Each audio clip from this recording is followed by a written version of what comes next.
You're welcome back to Breakfast Central. U.S. Congressman Riley Moore has opposed any move to remove Nigeria from the U.S. countries of particular concern, CPC list, arguing that the Nigerian government has not done enough to address recurring attacks on Christian communities. This position comes as Washington and Abuja continue discussions on religious freedom and security issues following Nigeria's redesignation as a CPC in October 2025. Moore's comments follow the recent attacks in Plateau and the latest meetings of the United States-Nigeria Joint Working Group on Religious Freedom. While U.S. and Nigerian officials say both countries have identified measures to improve protection for vulnerable communities and strengthen accountability, the lawmakers insist the situation on the ground does not justify lifting the designation. Nigeria was first designated a country of particular concern in 2020, removed from the list in 2021 and redesignated in 2025 over concerns about religious freedom violations. A CPC designation allows the United States to increase diplomatic pressure, consider additional measures against countries accused of severe violations of religious freedom. Join us this morning to discuss this. We're joined by Global Affairs Analyst, Mr. Collins Nweke. Thank you very much, Mr. Nweke, for joining us. We also Thank you so much, Wenga and Olive. Thank you for having me. Thank you very much. It's great to have you. Also joined this morning by a former worldwide board member, Nigerians in Diaspora Organization, NIDO, Professor Jelili Adebi. Thank you very much for joining us. Yeah, thank you so much for the opportunity to join the conversation. And happy birthday to Mr. Collins. Oh, that's sweet. Thank you. Thank you. Thank you, Happy birthday, Mr. Nweke. Thank you very much for being here. Thank you, everyone. All right, let's start with why Nigeria is a country of particular concern and the impact of this. I'll start with you, Mr. Nweke. What really is the impact of Nigeria still remaining a country of particular concern before we then come into the pushback, or why Riley Moore is pushing back against us being removed from, that list?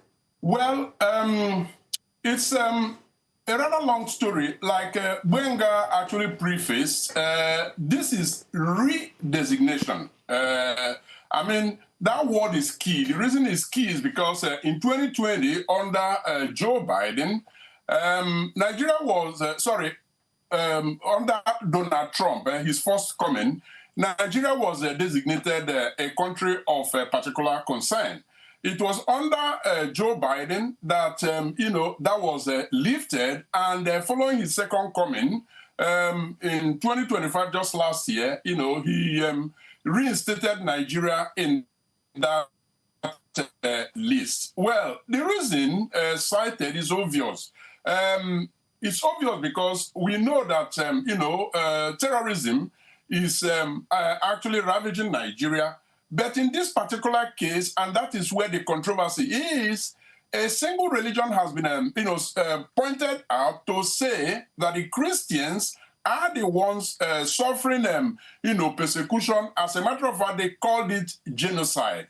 Now, there is no doubt that bad things are happening in Nigeria, but some have argued that it is happening both to Christians and, Muslims as well. And so the basis upon which, the United States under Donald Trump designated Nigeria CPC has become contestable. Now, the latest intervention by Congressman Riley Moore should not be dismissed by Nigeria. The killing of at least 24 people in Mangu, Plateau State, coming immediately after the U.S.-Nigeria CPC working group meeting, makes this concern, particularly understandable. But this cannot become a contest between Congressman Moore and the Nigerian government. The real question is, are Nigerians becoming safer? Where Christians, are targeted because they are Christians, we must call it religious persecution. But where Muslims are murdered by extremists, or where terrorism, criminality, land, ethnicity, religious interest, intersect, our diagnosis must equally be honest. Nigeria should therefore not concentrate on, getting the CPC designation removed. It should instead create the security justice and governance conditions that make the designation impossible to justify. So for me, the answer to Washington is not indignation, it is evidence, and the onus is on Nigeria to provide the evidence that less Nigerians are dying, whether Christians or Muslims. Okay, I'd like to bring Professor Jalili Adebi into the conversation. And my question now is for us to step back a bit and look at the greater picture, because people are saying, what's this CPC list and who gives the right to make a country of particular concern? Because they look at the United States that is assigning all these designations and say, look, is the United States itself not a country of particular concern? Because they provide support to Israel, which has attacked and killed so many people in the country with the largest Christian population in the Middle East. I'm talking about Lebanon. They also look at what the United States conduct in Venezuela has been, kidnapping a sitting president and his wife, and also the president bragging about stealing billions of their oil. And the latest report from Financial Times is that over $4 billion in Venezuelan gold in the Bank of England has been confiscated and will be transferred to the United States. And they also look at the unnecessary war of aggression in Iran, 168 girls murdered on the first day of the war. That who gives the United States the right to assign a country as a country of particular concern when their own conduct is not worthy of emulation? So let's start with that. Do they have a right to point fingers at Nigeria when they're not holier than thou? Yeah, thank you so much for bringing this perspective to frame the conversation. And obviously, it's a very interesting perspective to me. But a much more interesting dimension, which I think we need to focus on, is that United States did not wake up one day by itself and of itself and threw out that designation, country of particular concern.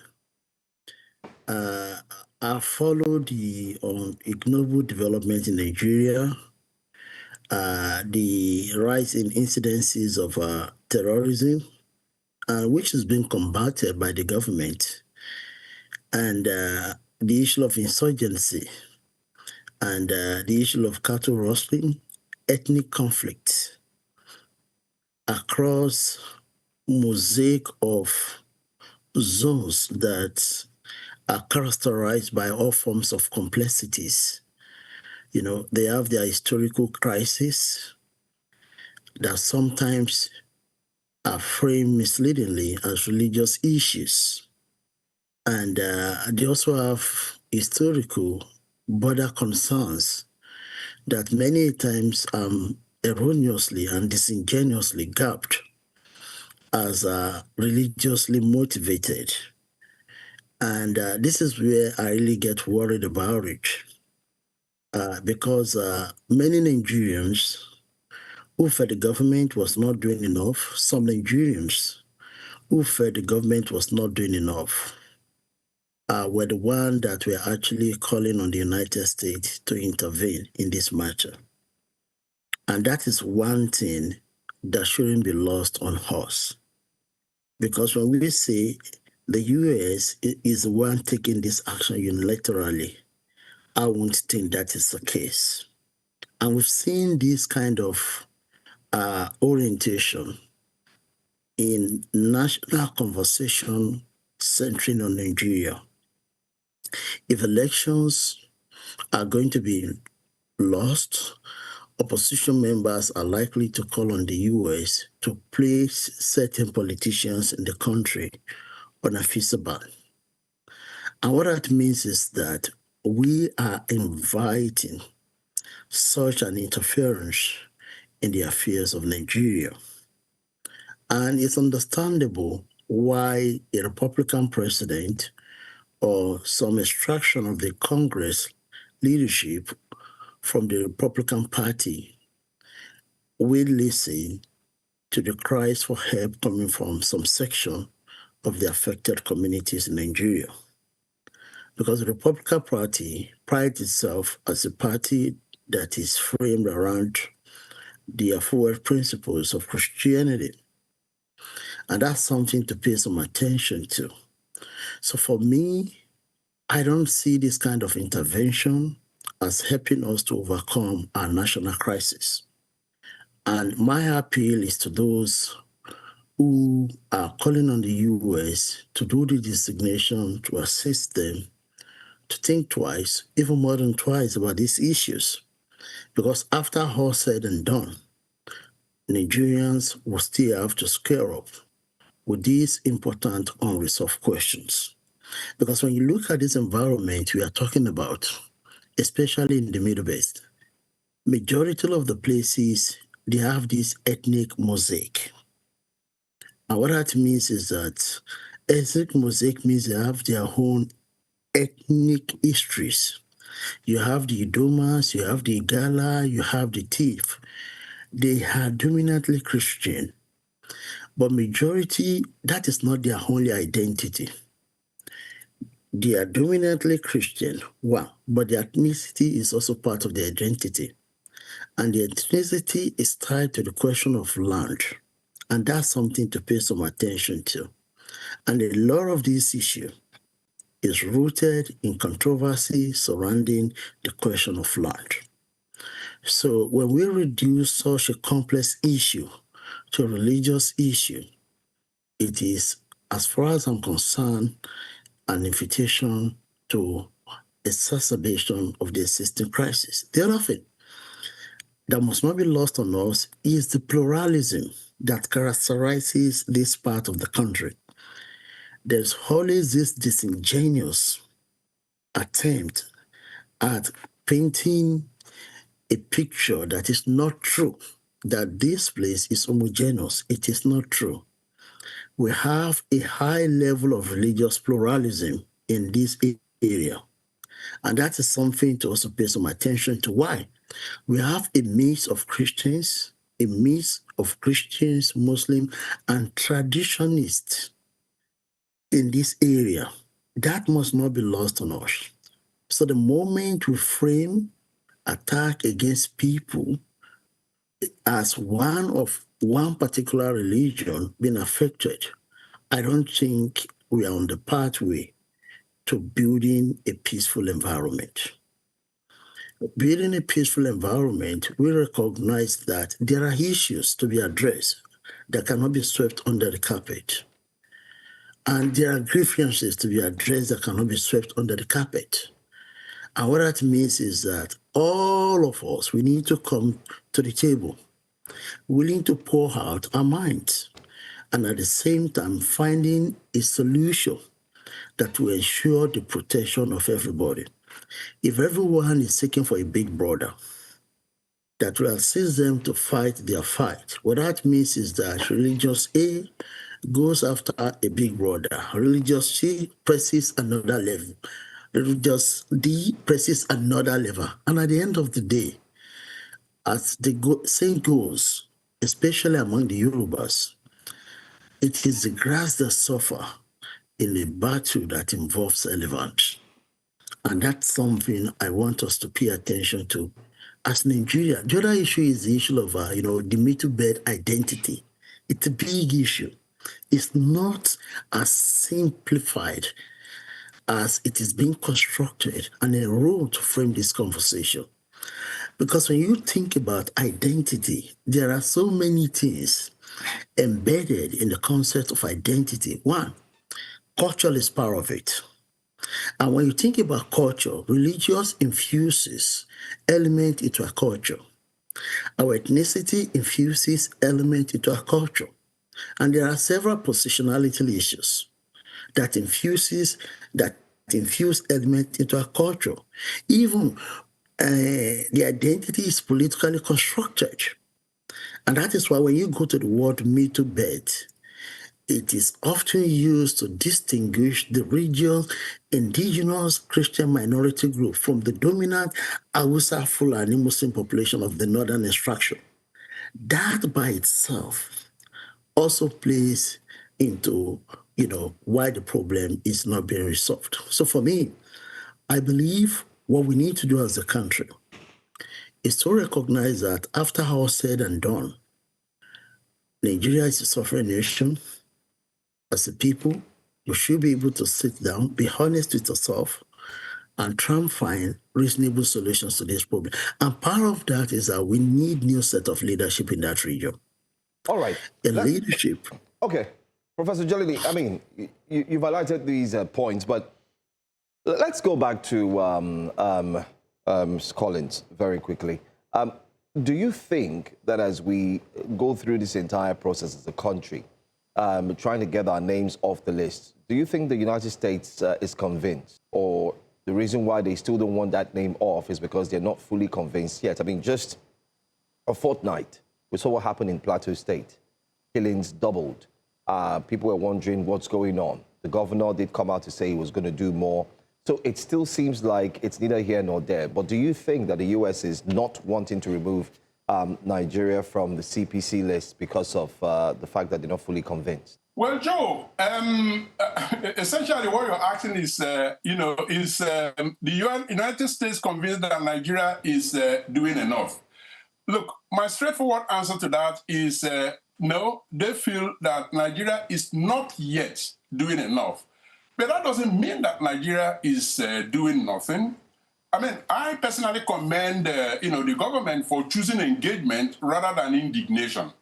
It sent a whole of government delegation to Washington and is engaging through an institutional bilateral mechanism.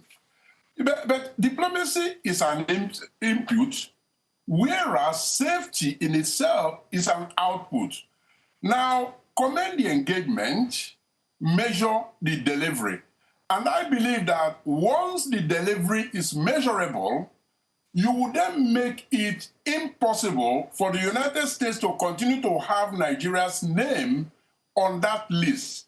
So essentially what Nigeria is concerned about, and that is why they took time out to send the highest level delegation, is to make it difficult through evidence, through efforts that they have made, through the fact that people are prosecuted, to make it impossible for the United States to continue Nigeria's name in that list. So they haven't managed to do that. And to be honest with you, it will surprise me if Nigeria expected that, while they are flying out of the United States, that, Nigeria's name will make it off the list. I want to believe that getting out of the U.S., they have, some 5 things on their notes. One is data, credible incident and casualty mapping. 2 is early warning, identifying vulnerable communities before attacks. Number 3 should be rapid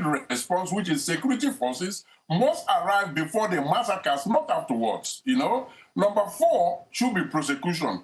Arrests are, blatantly insufficient. You must show convictions. And then finally, benchmarks.